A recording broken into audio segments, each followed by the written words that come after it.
mbona ndiho rugira rwa byose nahabwa icyubahiro mu isi ndetse no mu ijuru. Nuko imaze kurema umugabo w'igihangange iramwitegereza ibona yujuje byose, ariko mu maso he hafite agahinda kenshi. Nk'Imana ikomeye yahise ivumbura ko hari kubura ikirungo kimwe ari cyo mugore. Nuko iramusinziriza imukuramo urubavu, maze imuremera umufasha mwiza umukwiriye. Uwo mugabo agifungura amaso aramwenyura, niko gutangira kuvugishwa bitewe n'uburanga bw'uwo muzira ku rutwe.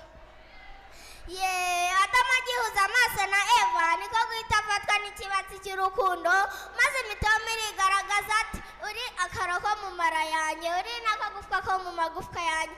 Kandi koko Adamu yarinze ijambo ryose yabwiye Eva. Reka ngaruke ku batware b'urugo bari aha. Ese disi mwaba mwibuka amagambo meza yuzuye ubupfura n'urukundo mwabwiraga abamama bacu mukibarambagiza?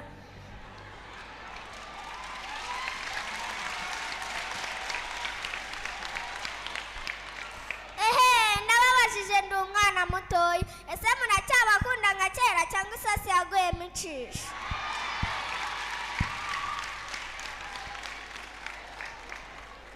Hanyuma se namwe bamama mutubyara, ese muracyari abarinzi b'igihango cyangwa disi namwe amata yivanze n'ibivuza?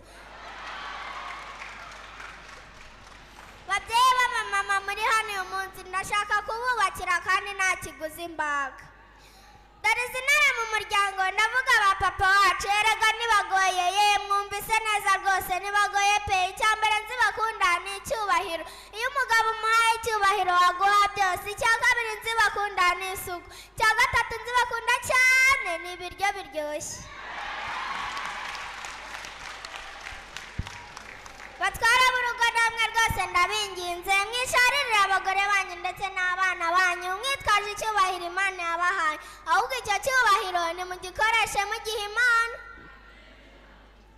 Mureke mbahanure nubwo nabaruta ababyeyi, iyo mukundanye mukabana neza natwe abana bitugiraho ingaruka nziza. Turabinginze nimuduhe urugero rwiza ruzatuma natwe isi yacu y'ahazaza tuyigira nziza. Yari umusizi usiga bagasigara bambaririza Akayezu Florence.